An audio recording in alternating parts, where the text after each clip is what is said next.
Vou chamar, então, agora, para falar conosco, a Aline da Silva Souza.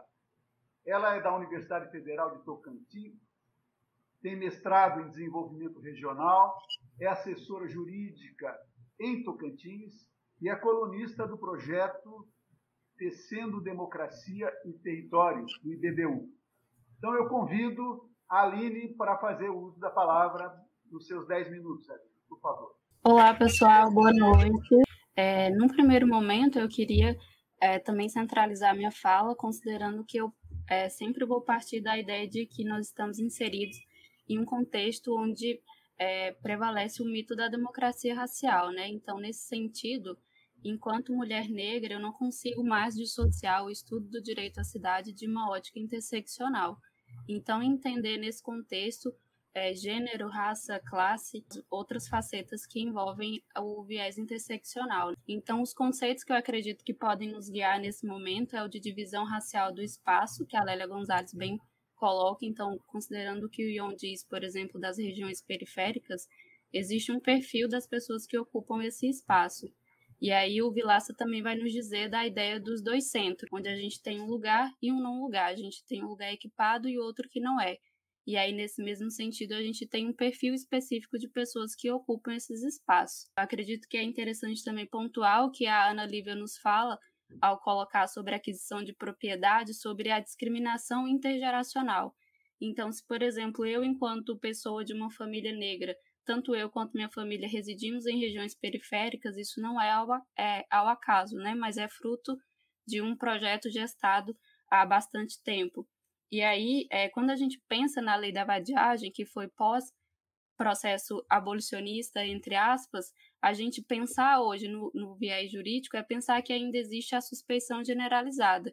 Então, é colocar que o jovem negro na cidade não tem segurança. Amarrando essas ideias, a gente consegue pensar que chega para nós, enquanto pessoas negras, as distinções hierárquicas no espaço, as opressões, que todas são amarradas através das tecnologias de poder, que todas chegam de uma forma muito violenta, e os controles sociais que são colocados a partir de então. Pensar no lugar através dessa lógica binária é entender que existe um lugar e o não lugar, onde o lugar tem os equipamentos urbanos necessários para se ter uma vivência minimamente digna, mas que no contexto que a gente está, ela tem o viés de mercadoria. Considerando que a Sueli Carneiro nos diz que a pobreza tem cor no Brasil, quem conseguiria acessar essa cidade que tem o caráter de mercadoria? O não lugar, por sua vez, é um espaço que não tem esses equipamentos, mas tem a manifestação das violências, que na maioria das vezes são políticas de morte autorizadas pelo Estado.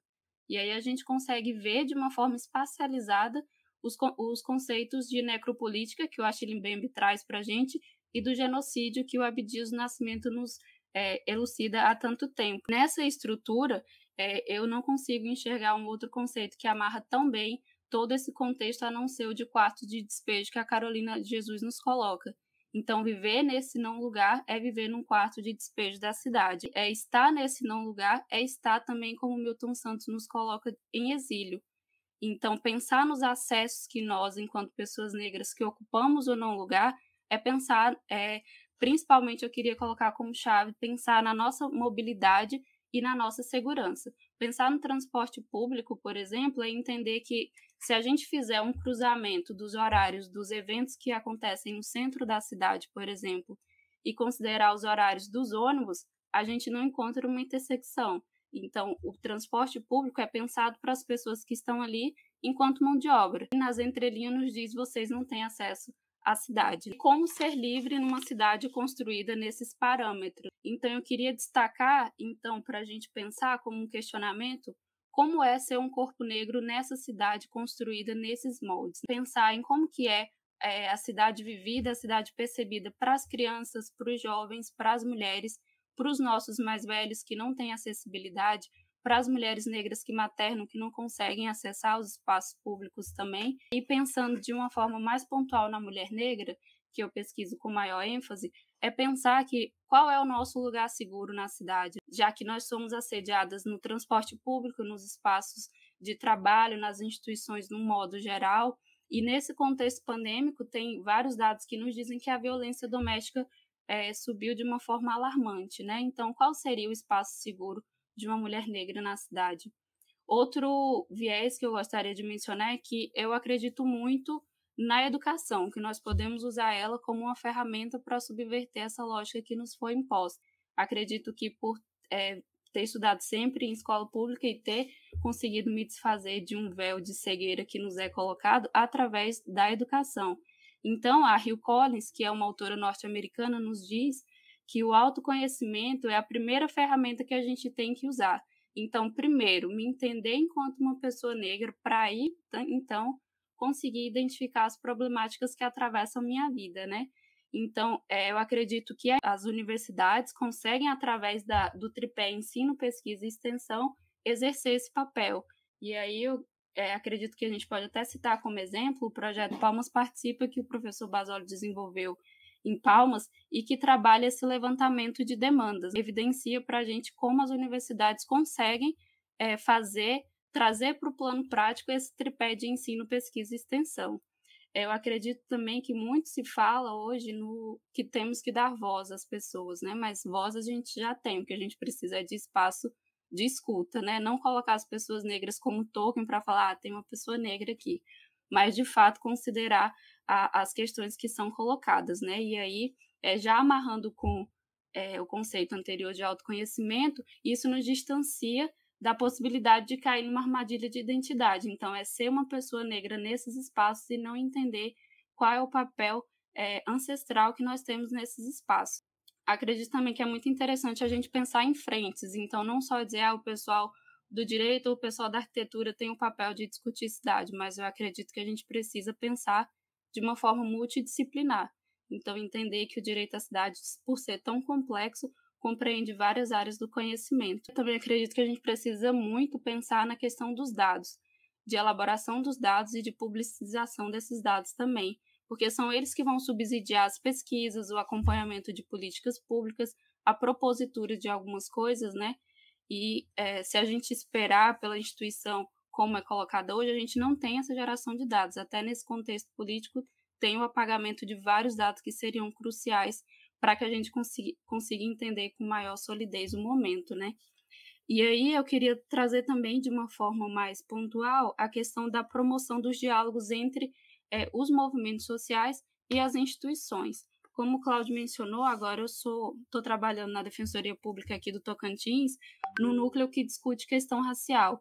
E uma das ações que a gente está fazendo, por exemplo, é fazer o debate com o movimento daqui, que representa os jovens negros, e aí, por exemplo, eles fazem batalha de rima em um bairro aqui, e as nossas manifestações culturais são marginalizadas.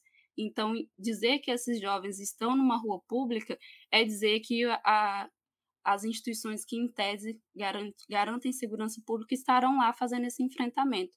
Então, o que a gente pretende fazer é oficiar as instituições para garantir que esses jovens tenham a liberdade de se manifestar nesses espaços. E também que, se for o caso de fazer numa praça de uma região mais central também, eles tenham segurança para estar nesses espaços. E aí eu volto na importância de pensar a segurança e mobilidade para que, de fato, a gente se aproxime de uma ideia de liberdade nos espaços, né?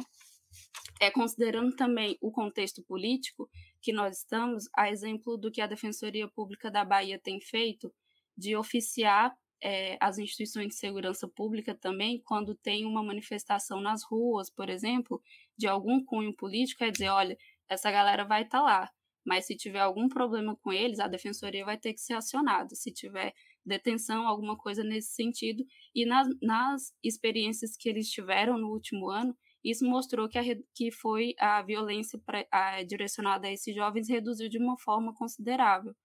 Então, eu acredito que a gente fazer esse diálogo entre as instituições pode ser uma forma eficaz também de garantir as nossas manifestações na cidade como um todo, né? E aí, pensar nos ODS também é pensar que a gente tem um material que está aí nos dizendo caminhos que podemos trilhar pensando nas cidades. Essa foto foi tirada por um amigo meu em Açailândia, no Maranhão, e aí a gente vê uma região periférica onde essas crianças em especial não teriam acesso ao lazer. Então, elas fizeram da forma que dava. Essa foto nos diz o que a Hermínia coloca, né? Que não tem um projeto arquitetônico para essas regiões. As coisas são feitas da forma que dá. E esse terreno, por exemplo, essas pessoas usam para fazer esporte, para praticar a forma de cultura que elas conseguem. Então, a gente intervindo nesse lugar, não de chegar com uma proposta pronta, mas de pensar coletivamente em como a gente poderia melhorar esse contexto. E é isso, gente. Obrigada.